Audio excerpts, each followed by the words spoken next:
Hello everyone, a beautiful good morning to all. Welcome back to my channel. I am Pooja और आज हम बात करने वाले हैं second, third and fourth of November के सभी इंपॉर्टेंट करंट अफेयर्स। कल संडे था तो संडे को करंट अफेयर्स नहीं आया था, लेकिन मैंने आप लोगों के साथ वीकली करंट अफेयर्स को डिस्कस किया था, जहां पर आप लोगों को रिपोर्ट्स, इंडेक्सेस के बारे में, इंडाइसिस के अलावा अगर आप देखेंगे तो इंपॉर्टेंट पर्सन के बारे में और 30 क्वेश्चन का एक क्विज भी मैंने डिस्कस किया था। आई होप आपने उस वीडियो को देख लिया होगा। नहीं देखा तो प्लेलिस्ट में जाके आप वीकली करंट अफेयर्स के वीडियो को देख सकते हैं। तो आज हमें काफी सारी न्यूज डिस्कस करनी है और मैक्सिमम जो न्यूज है वो शॉर्ट न्यूज है। आज हमें देखना है वो कौन सा इंपॉर्टेंट अवार्ड है जिसका नाम गवर्नमेंट चेंज करने जा रही है, इसे भी हम देखेंगे। इसके अलावा हमारे जो इंडियन फोर्सेस हैं वो भी डिपार्ट हो चुकी हैं अलग अलग देशों के लिए, जहां पर जाके वो मिलिट्री एक्सरसाइज में पार्टिसिपेट करने वाली है, उसे भी हम यहाँ पर डिस्कस करने वाले हैं विथ लॉट्स ऑफ एमसीक्यू।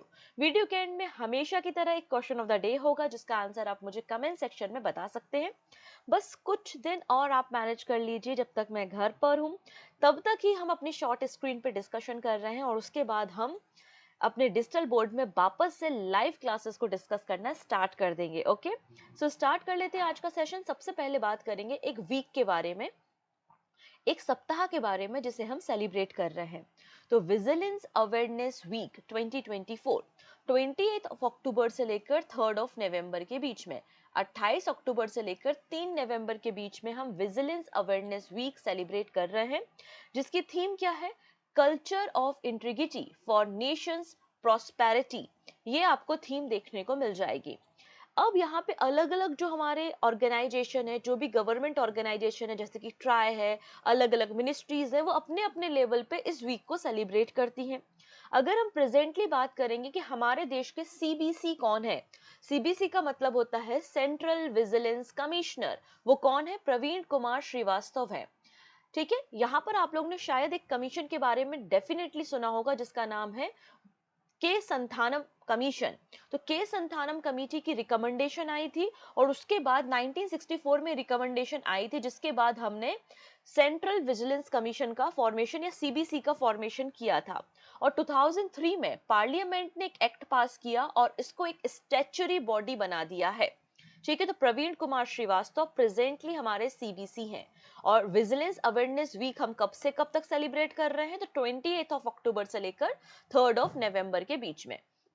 चलिए अब बात करेंगे कुछ इंपॉर्टेंट पर्सन के बारे में, उसके बाद हम देश दुनिया की बाकी खबरों पर डिस्कशन करेंगे। अच्छा, कुछ समय पहले अगर आप कंटिन्यूअसली करंट अफेयर्स फॉलो करते तो हमने देखा था सुरेश प्रभु का नाम। तो सुरेश प्रभु जी का नाम नॉमिनेट किया गया था कि वर्ल्ड एग्रीकल्चर फोरम के जो बोर्ड मेंबर है उसके रूप में नॉमिनेट किया गया था उनका नाम। ठीक है, तो अभी उसका कुछ फाइनल डिसीजन नहीं आया है कि वो बोर्ड मेंबर हैं या नहीं है, लेकिन यहाँ पे वर्ल्ड एग्रीकल्चर फोरम की जनरल सेक्रेटरी, ये सेक्रेटरी जनरल अपॉइंट हो चुकी हैं। ठीक है, जिनका नाम क्या है? Doctor Jacqueline D arrows Hughes. ये आपको देखने को मिल जाएंगी। ठीक है, जिन्हें रिसेंटली सेक्रेटरी जनरल बनाया गया है वर्ल्ड एग्रीकल्चर फोरम का। ठीक है, मिड नवंबर 2024 से इनके टेन्योर की शुरुआत होगी और प्रेजेंटली ये डायरेक्टर जनरल हैं। कहां पर? International crops research institute for semi arid tropics. ये जो ICRI-SAT ऑर्गेनाइजेशन है, इसमें अभी presently director general doctor Jacqueline आपको देखने को मिलेंगी और अब इन्हें सेक्रेटरी जनरल बनाया जा रहा है वर्ल्ड एग्रीकल्चर फोरम का। इनका काम क्या होगा? इन्होंने जो काम किए हैं वो फूड सिक्योरिटी पे, रूरल डेवलपमेंट और सस्टेनेबल एग्रीकल्चर पे काफी ज्यादा काम किए हुए हैं, इसलिए इन्हें secretary general world agriculture forum का बनाया जा रहा है। अगला नाम देखेंगे हम प्रवीणा राय का। ये प्रवीणा राय है और इनको नया CEO एंड MD बनाया गया है MCX का। What is the MCX?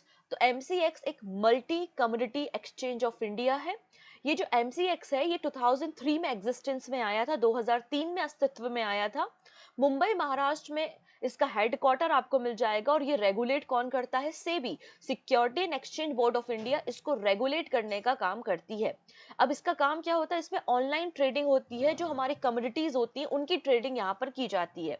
तो multi community exchange of India MCX का सीईओ एंड एमडी किसे बनाया गया है? प्रवीणा राय को बनाया गया है और इन्होंने सक्सीड किया है पीएस रेड्डी को और इनका टेन्योर 5 सालों के लिए रहने वाला है। और प्रेजेंटली अगर आप देखेंगे तो इसके पहले क्या काम कर रही थी? एनपीसीआई का नाम आपने डेफिनेटली सुना होगा, national payment corporation of India, जो कि एक अम्ब्रेला बॉडी है हमारे देश के जितने भी ट्रांजेक्शन डिजिटली होते हैं उसको रेगुलेट करने के लिए। तो अभी ये एनपीसीआई की चीफ ऑपरेटिंग ऑफिसर रही हैं और इन्होंने एनपीसीआई के जो business development, product management, operating strategies, इन सबको लीड करने का काम किया है प्रवीणा राय ने। प्रवीणा राय के बाद अब यहाँ पे हम बात करते हैं, आप लोगों ने एक मुस्लिम माइनॉरिटी कम्युनिटी के बारे में सुना होगा जो अक्सर न्यूज में रहती है। उनके साथ अगर कोई एट्रोसिटी होती है, उनके फंडामेंटल राइट्स को ब्रीच किया जाता है, तो अक्सर ये कम्युनिटी न्यूज में रहती है और वो मुस्लिम कम्युनिटी है, उइगर कम्युनिटी। तो यहाँ पे जितने भी उइगर मुस्लिम्स रहते हैं, ऐसा नहीं है केवल चाइना में है, मैक्सिमम जो पॉपुलेशन है वो चाइना में है, लेकिन चाइना के अलावा कुछ और भी देशों में आपको उइगर कम्युनिटी देखने को मिलती है। तो इस कम्युनिटी के जो पॉलिटिकल रिप्रेजेंटेशन है, जो इनके ह्यूमन राइट्स है, उसके लिए हर साल एक मीटिंग होती है जिसका नाम है वर्ल्ड उइगर कांग्रेस। और यहाँ पे वर्ल्ड उइगर कांग्रेस में उइगर कम्युनिटी के लिए नया चेयरमैन और यहाँ पर उसके प्रेसिडेंट को अपॉइंट किया गया है। ठीक है, तो world Uyghur Congress has appointed Rushan Abbas. ये रुशान अब्बास है जिनको नया चेयरमैन बनाया गया है। इसके अलावा यहाँ पे जर्मनी की एक पर्सन देखने को मिलेंगे जिनका नाम है तुर्गुनजन अल्बदन। इनको यहाँ पर नया प्रेसिडेंट बनाया गया है। वर्ल्ड उइगर कांग्रेस का फॉर्मेशन 2004 में हुआ था और ये उइगर कम्युनिटी के राइट्स के लिए, उनके पॉलिटिकल रिप्रेजेंटेशन के लिए काम करता है। म्यूनिक जर्मनी में इसका हेडक्वार्टर आपको देखने को मिल जाएगा। अब ये उइगर कम्युनिटी कहाँ पर मिलेगी? तो इसके लिए आपको जाना पड़ेगा चाइना। अगर आप चाइना के लोकेशन को देखेंगे तो ये जो चाइना का ऑरेंज कलर का प्रोविंस है, इसको हम बोलते हैं जिनजियांग प्रोविंस। और इसी जिनजियांग प्रोविंस में आपको उइगर कम्युनिटी देखने को मिल जाएगी और मैक्सिमम जो उइगर कम्युनिटी की पॉपुलेशन रहती है वो चाइना में देखने को मिल जाएगी। उइगर कम्युनिटी को चाइना ने जो 55 officially recognise ethnic minority community के रूप में रिकॉग्नाइज किया हुआ है। इसके अलावा उज्बेकिस्तान, किर्गिस्तान, कजाकिस्तान में भी उइगर कम्युनिटी आपको देखने को मिलती है। ठीक है, नेक्स्ट आता है एनडीएमसी चेयरमैन। एनडीएमसी का मतलब है न्यू दिल्ली म्युनिसिपल काउंसिल।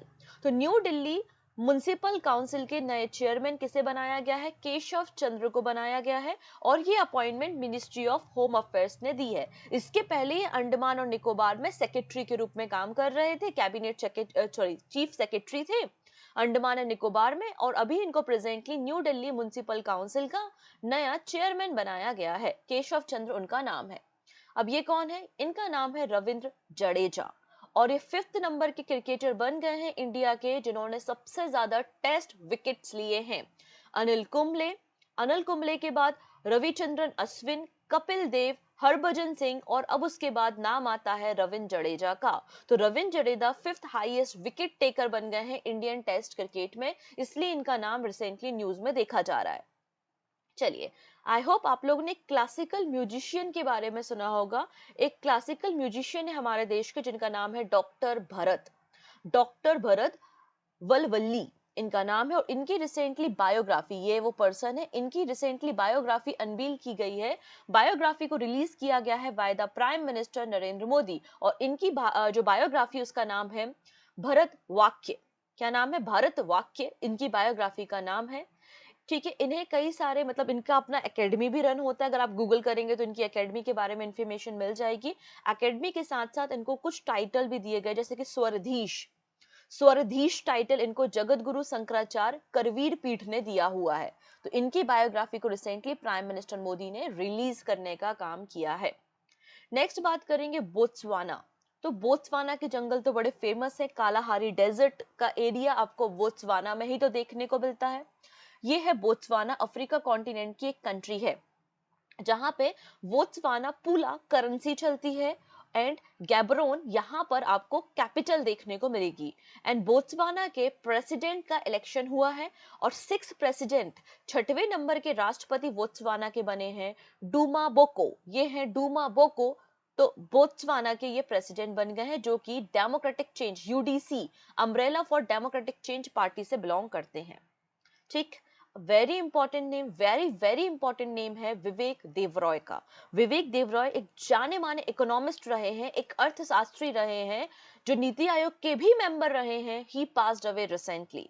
तो Vivek Debroy, a prominent economist and author who served as the chairman of Prime Minister's Economy Advisory Council since 2017। 2017 से ये प्राइम मिनिस्टर की इकोनॉमी एडवाइजरी काउंसिल में काम कर रहे थे as a chairman. He passed away. इसके अलावा ये नीति आयोग के भी 2019 से मेंबर रहे हैं। इकोनॉमी की फील्ड में कंट्रीब्यूट करने के कारण इन्हें पद्मश्री अवार्ड भी मिला है 2015 में, 2015 में। तो विवेक देवरॉय का नाम हमें याद रखना है। डन।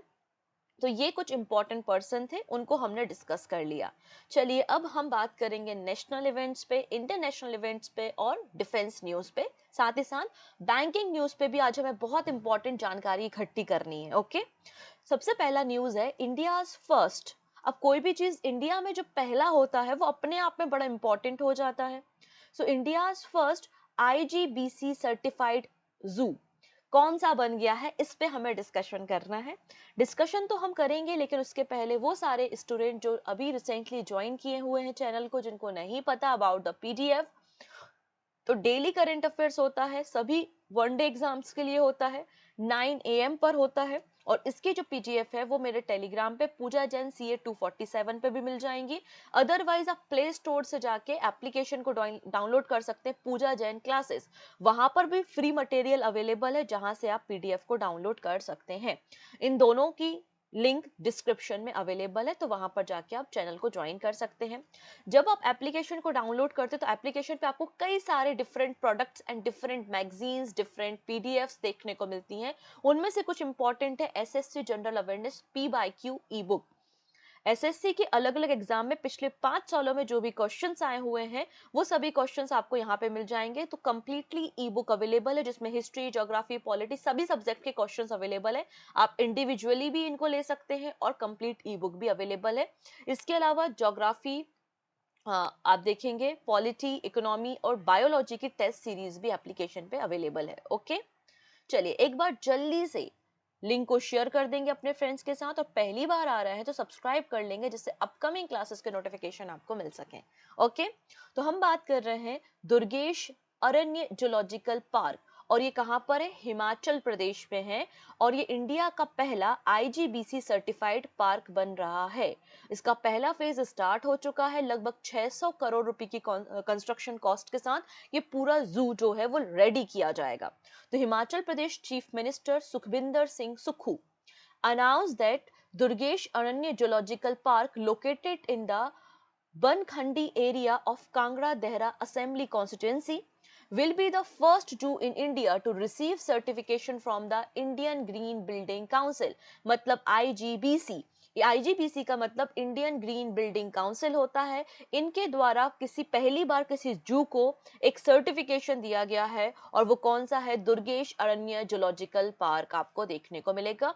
ये सर्टिफिकेशन रिकॉग्नाइज करता है जू के कमिटमेंट को, कि वो किस तरीके से इको फ्रेंडली इंफ्रास्ट्रक्चर को डेवलप करते हैं।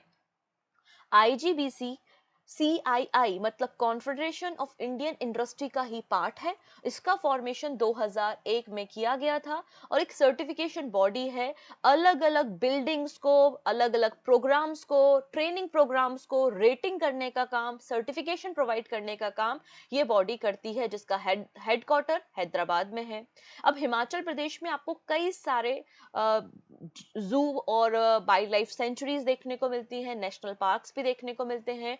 कुछ इंपॉर्टेंट नेशनल पार्क जैसे कि ग्रेट हिमालयन नेशनल पार्क आपको हिमाचल में मिल जाएगा। फिर Inderkilla national park, Kheerganga national park, Pin valley national park, ये सभी चीजें आपको हिमाचल प्रदेश में मिलेंगी।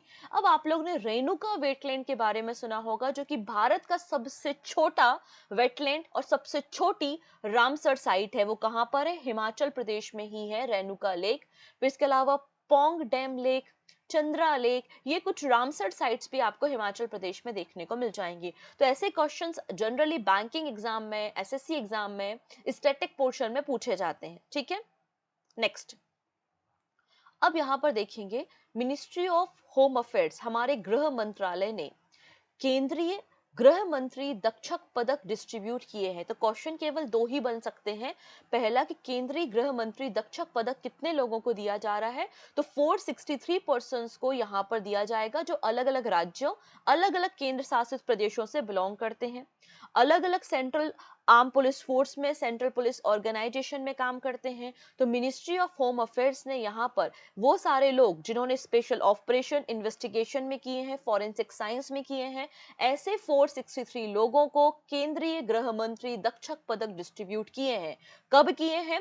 31 अक्टूबर को किए हैं, क्योंकि उस दिन हम सरदार वल्लभ भाई पटेल जी की जयंती या राष्ट्रीय एकता दिवस के रूप में सेलिब्रेट करते हैं। ठीक है। अब यहाँ पे गवर्नमेंट मिनिस्ट्री ऑफ स्पोर्ट्स ने अनाउंसमेंट किया है कि जो Dhyan Chandra life time achievement award हम देते हैं उसको डिसकंटिन्यू किया जाएगा। Sport ministry announce the discontinuation of the Dhyan Chandra award for the life time achievement from this year. इस साल से ये वाला अवार्ड नहीं दिया जाएगा, इसके जगह आएगा अर्जुन अवार्ड और ब्रैकेट में होगा लाइफ टाइम। ठीक है। तो Arjun award life time category में अवार्ड यहां पर दिया जाएगा। ठीक है।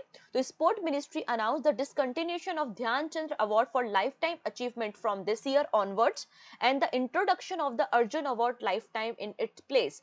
और यहाँ पे जो ध्यानचंद्र अवार्ड है इसकी शुरुआत की गई थी 2002 में।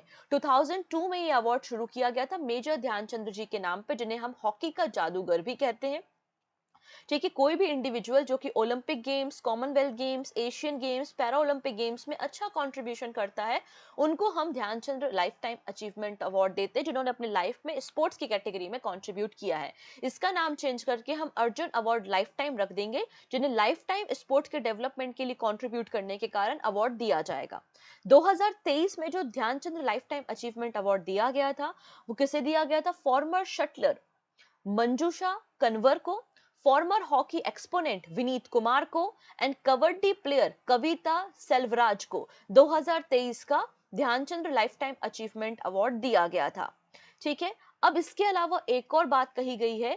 आप लोगों ने मौलाना अब्दुल कलाम आजाद ट्रॉफी के बारे में सुना होगा, और यहाँ पे जो स्पोर्ट्स के सेक्टर में बहुत अच्छा काम करती हैं यूनिवर्सिटीज, उन यूनिवर्सिटीज को ये अवार्ड दिया जाता है। लेकिन इसमें एक और नया कंपोनेंट जो है वो जोड़ा गया है। क्या जोड़ा गया है? Under the Khelo India scheme. तो अलग अलग खेलो इंडिया यूनिवर्सिटी गेम्स होते हैं, तो खेलो इंडिया यूनिवर्सिटी गेम में जो यूनिवर्सिटी बेस्ट परफॉर्मेंस करेगी उसको हम मौलाना अब्दुल कलाम आजाद ट्रॉफी यहाँ पर देंगे, ओवरऑल टॉप परफॉर्मर यूनिवर्सिटी को। तो ये कंपोनेंट भी यहाँ पे एड ऑन किया जाएगा इस साल से। ठीक है। चलिए अब बात करेंगे वर्धा वाइल्ड लाइफ सेंचुरी के बारे में। इसके लिए आपको जाना पड़ेगा गुजरात। यहाँ पर गुजरात में ये वाला जो एरिया है यहाँ पर आपको देखने को मिल जाती है वर्धा वाइल्ड लाइफ सेंचुरी। और वर्धा लाइफ जो आपकी वर्धा वाइल्ड लाइफ सेंचुरी है उससे लगभग 100 किलोमीटर के डिस्टेंस में 100 किलोमीटर के डिस्टेंस में आपको गिर नेशनल पार्क या गिर वाइल्ड लाइफ सेंचुरी देखने को मिलती है। और हम सभी को पता है गिर wild life sanctuary Asiatic Lions के लिए जानी जाती है, जिनको हम गिर लायन या पर्शियन लायन भी कहते हैं, इंडियन लायन भी कहा जाता है, एशियाटिक लायन भी कहा जाता है। इसके लिए गिर नेशनल पार्क जाना जाता है। तो यहाँ पे बर्डन बहुत ज्यादा हो रहा था, टूरिस्ट बहुत ज्यादा आते थे लायन सफारी के लिए, इसलिए यहाँ पे एक और नई लायन सफारी को स्टार्ट किया गया है वर्धा वाइल्ड लाइफ सेंचुरी में। ठीक है। Wardha wild life sanctuary second home है लायंस के लिए, जो कि गुजरात में लोकेटेड है। अगर हम एशियाटिक लायन के कंजर्वेशन स्टेटस या प्रोटेक्शन स्टेटस के बारे में बात करते हैं तो सबसे पहला नाम, इसका जो साइंटिफिक नेम है वो है पैंथरा लियो लियो। पैंथरा लियो लियो आपको इसका साइंटिफिक नेम देखने को मिल जाएगा। आईयूसीएन की रेड लिस्ट में ये इंडेंजर कैटेगरी में आते हैं, साइट्स की अपेंडिक्स 1 में आते हैं, and wild life protection act 1972 के शेड्यूल 1 में आपको लायंस देखने को मिलेंगे। ओके। नेक्स्ट, अभी हमने दीपोत्सव मनाया, दिवाली का त्योहार मनाया, और अयोध्या सरयू नदी के किनारे अयोध्या में भी दीपोत्सव का कार्यक्रम किया गया, और ये 8th एडिशन था, 8वां संस्करण था दीपोत्सव कार्यक्रम का। और यहाँ पर अयोध्या में 2 गिनीज वर्ल्ड रिकॉर्ड्स बनाए गए हैं। कौन कौन से? पहला है मोस्ट पीपल परफॉर्मिंग आरती साइमल्टेनियसली, एक ही समय में एक ही साथ बहुत सारे लोगों ने आरती को परफॉर्म किया था।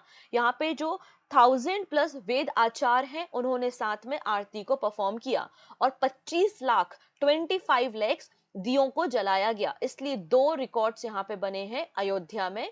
अभी आपको दीपोत्सव फेस्टिवल में दीपोत्सव का ये 8वां एडिशन आपको देखने को मिलेगा अयोध्या में।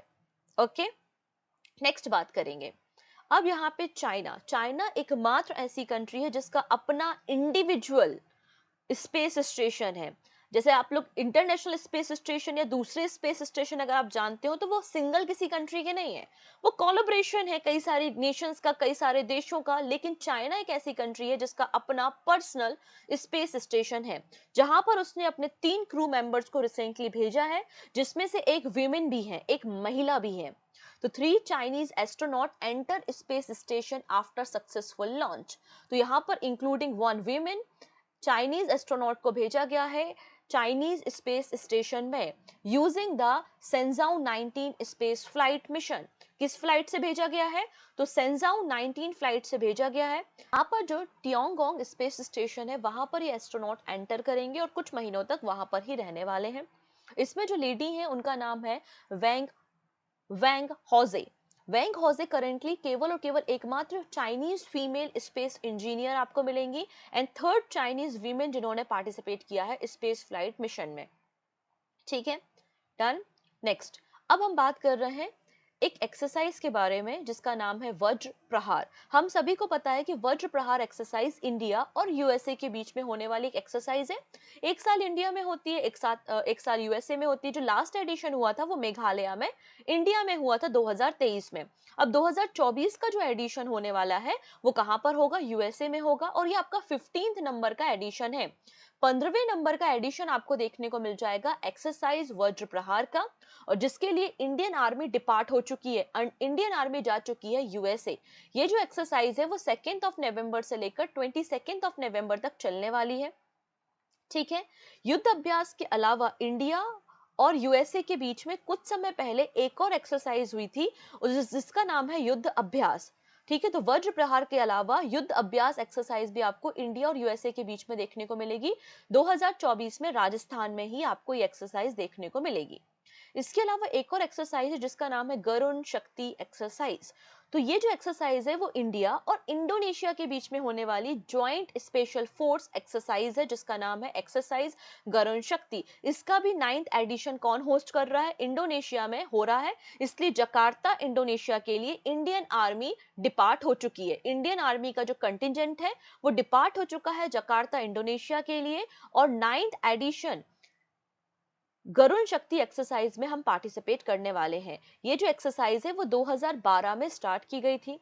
अब यहाँ पे गरुण अलग एक्सरसाइज है, शक्ति भी अलग एक्सरसाइज है और गरुण शक्ति अलग एक्सरसाइज है। तो गरुण शक्ति जो एक्सरसाइज है वो इंडिया और इंडोनेशिया के बीच में होती है, लेकिन जो एक्सरसाइज गरुण है वो इंडियन एयरफोर्स और फ्रांस की एयरफोर्स के बीच में होती है। वहीं एक्सरसाइज शक्ति जो है वो भी आपकी एक बाइनियल ट्रेनिंग इवेंट है जो कि इंडिया और फ्रांस के बीच में होता है। तो कंफ्यूज मत होना, शक्ति अलग है, गरुण अलग है और गरुण शक्ति अलग एक्सरसाइज। तो तीनों अलग अलग एक्सरसाइज आपको देखने को मिलेंगी। ठीक है, चलिए अब बात करेंगे कुछ बैंकिंग इवेंट्स पे। सबसे पहली बात, यहाँ पर अंबानी जी ने दिवाली का एक ऑफर दिया था। अगर आप मिनिमम से मिनिमम इन्वेस्टमेंट करना चाहते हैं गोल्ड में, मतलब आप 10 रुपए से इन्वेस्टमेंट अगर स्टार्ट करना चाहते हैं गोल्ड में, तो वो आपको ऑफर कर रहा है जियो के एप्लीकेशन पे। तो Jio financial service launch smart gold for digital gold purchase. तो जियो फाइनेंशियल सर्विस ने इंट्रोड्यूस किया है स्मार्ट गोल्ड ऑप्शन, एक smart gold feature option available कराया है जियो फाइनेंस एप्लीकेशन पे। इसमें कोई भी कस्टमर डिजिटली गोल्ड को परचेस कर सकता है, बाय कर सकता है और अपना वो इन्वेस्टमेंट 10 रुपी से स्टार्ट कर सकता है। 10 रुपी एंट्री पॉइंट आपको यहाँ पे देखने को मिल जाएगा। ठीक है, smart gold offer a completely digital process for purchasing gold. तो गोल्ड को परचेस करने का एक कंप्लीटली डिजिटल प्रोसेस है जिसमें आप अपने जो भी आपने इन्वेस्टमेंट किया है आप उसको रिडीम कर सकते हैं in the form of cash, in the form of gold as well, in the form of jewellery. तो रिलायंस के जो भी आपके शोरूम्स होते हैं वहां से आप इन जो पॉइंट्स के बदले ज्वेलरीज को भी परचेस कर सकते हैं। तो कस्टमर को यहाँ पे बहुत ही ज्यादा फ्लेक्सिबल ऑप्शंस डिनोमिनेशंस में अवेलेबल कराए गए हैं कि आप बदले में फिजिकल गोल्ड्स भी परचेस कर सकते हैं। तो physical gold corresponding to the customer investment will be store to the insured vault. तो आपने जो भी इन्वेस्टमेंट किया है वो वॉल्ट में स्टोर हो जाएगा, आप उसके बदले में फिजिकल गोल्ड को परचेस कर सकते हैं। ठीक है, जियो फाइनेंशियल ऐप जो है वो रियल मार्केट जो रेट चल रहा है गोल्ड का प्रेजेंटली वो भी आपको शो करेगा, जिससे ट्रांसपेरेंसी भी मेंटेन रहे, और 24 कैरेट फिजिकल गोल्ड आप यहाँ पे इनके बदले ले सकते हैं। यहाँ पर अगर बात करें रिडीम ऑप्शंस के बारे में, तो जो डिलीवरी है फिजिकल गोल्ड की वो 0.5 ग्राम, 1 ग्राम, 2 ग्राम, 5 ग्राम एंड 10 ग्राम के डिनोमिनेशन में आपको अवेलेबल होगी। ठीक है, नेक्स्ट, IRDAI मतलब insurance regulatory and development authority of India extended the implementation deadline of IFRS 17। IFRS ये क्या होता है? IFRS का मतलब है इंटरनेशनल फाइनेंशियल रिपोर्टिंग स्टैंडर्ड 17। ठीक है, इसके बारे में थोड़ी सी इंफॉर्मेशन लेते हैं जिससे न्यूज को समझना थोड़ा सा और इजी हो जाएगा। IFRS एक इंश्योरेंस कॉन्ट्रैक्ट है, एक रिपोर्टिंग फ्रेमवर्क है। कोई भी इंश्योरेंस पॉलिसीज है उसमें सारी चीजें कंज्यूमर्स को, सब्सक्राइबर्स को कंप्लीटली डिक्लेयर हो, ट्रांसपेरेंसी हो, हर एक चीज मेंशन हो, तो ये आपका इंश्योरेंस कॉन्ट्रैक्ट कहलाता है। एक अकाउंटिंग स्टैंडर्ड है और इस सिस्टम को लंदन में इंट्रोड्यूस किया गया था। ठीक है, it was developed by the London based international accounting standard board in 2017 and 1 जनवरी 2023 से ये इफेक्ट में आया है। ठीक है, इसका पर्पस है कि रिलेवेंट इंफॉर्मेशन, इंश्योरेंस के जो भी प्रोडक्ट हैं, जितने भी प्रोडक्ट हैं उनके बारे में रिलेवेंट इंफॉर्मेशन आपको प्रोवाइड की जाए। ठीक है, अब यहाँ पे ये 1 जनवरी 2023 से इफेक्ट में आया है। अब हमारे देश में भी IRDAI ने अनाउंस किया था कि हम इस फ्रेमवर्क को इंट्रोड्यूस करेंगे जिससे थोड़ा सा ट्रांसपेरेंसी रहे इंश्योरेंस प्रोडक्ट में, और डेडलाइन डिसाइड की थी FY25 की, 2025 की, लेकिन अब उस डेडलाइन को बढ़ाकर 2027 कर दिया गया है। ठीक है, ये बात यहाँ पर मेंशन की गई है, सिंपल सी कहानी है। अगर IRDAI के बारे में बात करते हैं तो 1999 में इसका फॉर्मेशन हुआ था। हैदराबाद में हेडक्वार्टर मिल जाएगा, देवाशीष पांडा चेयरमैन मिल जाएंगे। अब यहाँ पे एक्सटेंड करने का पर्पस है जिससे और भी ज्यादा टाइम मिल सके, जो स्पॉन्सर्ड बैंक और नॉन बैंक स्पॉन्सर्ड है वो अपने कॉन्ट्रैक्ट को रेडी कर सकें, इसलिए टाइम और प्रोवाइड यहाँ पे किया जा रहा है। नेक्स्ट है, इंडियन रेलवे ने एक MOU साइन किया है स्विट्जरलैंड की DE टेक के साथ। ठीक है, डेटेक के साथ यहाँ पर स्विट्जरलैंड की कंपनी के साथ इंडियन रेलवे ने कोलैबोरेशन किया है, MOU साइन किया है। क्यों? अपने रेलवे सिस्टम को और भी ज्यादा मॉडर्नाइज करने के लिए। So Indian railway sign a memorandum of understanding MOU with a federal department of environment, transport and communication of the Swiss confederation to enhance technical cooperation between the two nation. मतलब Switzerland की जो company है वो Indian railway की मदद करेगी हमारे technology को अपग्रेड करने में, इंडियन रेलवे को मैनेज, मेंटेन एंड कंस्ट्रक्ट करने में, क्योंकि गवर्नमेंट का पर्पस है इंडियन रेलवे को मॉडर्नाइज करना, इसलिए स्विट्जरलैंड की कंपनी हमारी हेल्प कर रही है। नेक्स्ट है, अब दिवाली में RBI के जो गवर्नर है, 25 नंबर की गवर्नर है शक्तिकांत दास जी, उन्होंने अनाउंसमेंट किया था कि हम 10 टन गोल्ड को लेकर आएंगे इंग्लैंड से और इंडिया में लाकर उसको रखेंगे। On Dhanteras, the Reserve Bank of India declared that it had moved an additional 102 ton of gold from the Bank of England to safekeeping facility in India। तो England से हम अपना 102 टन का जो गोल्ड है वो वापस ला रहे हैं इंडिया में, और इन्होंने कहा अब इंडिया इतना सेल्फ सफिशिएंट है, इतना सिक्योर है कि हम अपने वॉलेट में इस गोल्ड को रख सकते हैं।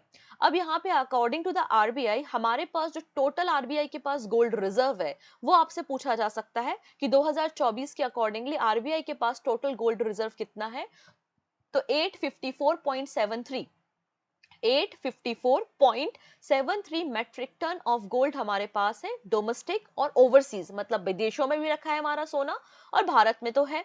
भारत में 510 मेट्रिक टन आपको गोल्ड मिल जाएगा, रिमेनिंग जो सोना है वो विदेशों में ओवरसीज बैंक्स में रखा हुआ है। ठीक है, नेक्स्ट, अब यहाँ पे अक्टूबर मंथ में थी दिवाली, और दिवाली थी तो ऑब्वियस सी बात है हमारे देश में तो बहुत ज्यादा परचेसिंग भी होती है, खरीदारी होती है, तो यूपीआई ट्रांजैक्शंस भी ज्यादा होते हैं। तो जब से यूपीआई को लॉन्च किया है एनपीसीआई ने यूपीआई को 2016 में लॉन्च किया था, तो 2016 के बाद पहली बार इतना ज्यादा यूपीआई ट्रांजैक्शन ऑब्जर्व किया गया है अक्टूबर मंथ में। तो यहाँ पे यूपीआई जो ट्रांजैक्शन अक्टूबर मंथ में हुआ है वो अभी तक का हाईएस्ट है। कितना हुआ है? 23.5 ट्रिलियन रुपीस का। ठीक है, 16.58 बिलियन यूपीआई ट्रांजैक्शंस हुए हैं, जिनकी टोटल वैल्यू 23.5 ट्रिलियन रुपीस आपको देखने को मिलेगी। अभी तक का हाईएस्ट यूपीआई ट्रांजैक्शन आपको मिलेगा अक्टूबर मंथ में। डन इतनी चीजें। इसके अलावा हम तो यहाँ पर दिवाली मना रहे थे 31 को, लेकिन कैटेगरी नंबर 4 एक साइक्लोन ने हिट किया था, कहां पर, ताइवान में, जिसके कारण ताइवान पूरा कंप्लीटली शट डाउन हो गया था। ठीक है, तो स्ट्रॉन्ग टाइफून कॉन्गरे, टाइफून का नाम क्या है, कॉन्गरे, इसने लैंडफॉल किया था कहां पर, ताइवान के ईस्ट कोस्ट में, जिसके कारण यहाँ पे सभी सिटीज को डे ऑफ डिक्लेयर किया गया, फाइनेंशियल मार्केट क्लोज रहा और 100 से ज्यादा फ्लाइट को भी कैंसिल कर दिया गया। 30 सालों का ये लार्जेस्ट स्टॉर्म बताया जा रहा है ताइवान में। ये थे आज के हमारे कंप्लीटली करंट अफेयर्स। अब कुछ और भी बातें हैं, लेकिन एमसीक्यू के फॉर्मेट में हम उनको करेंगे। जैसे कि देखें, Where was the Asian golden cat been reconfirmed recently? तो एशियन गोल्डन कैट को रिसेंटली कहां पर देखा गया, तो इसे देखा गया मानस नेशनल पार्क में, ऑप्शन नंबर बी। तो रिसेंटली वाइल्ड लाइफ एक्सपर्ट ने कंफर्म किया है एशियाटिक गोल्डन कैट, जो कि एक रेयर मीडियम साइज कैट आपको गोल्डन कलर की देखने को मिलती है आसाम के मानस नेशनल पार्क में।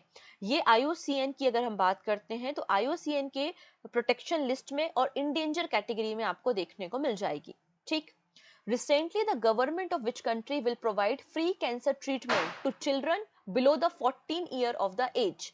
तो यहाँ पे 14 साल से कम उम्र के जो बच्चे हैं उनको फ्री ट्रीटमेंट, कैंसर ट्रीटमेंट कौन सा देश प्रोवाइड करेगा, सो आंसर हो जाएगा नेपाल।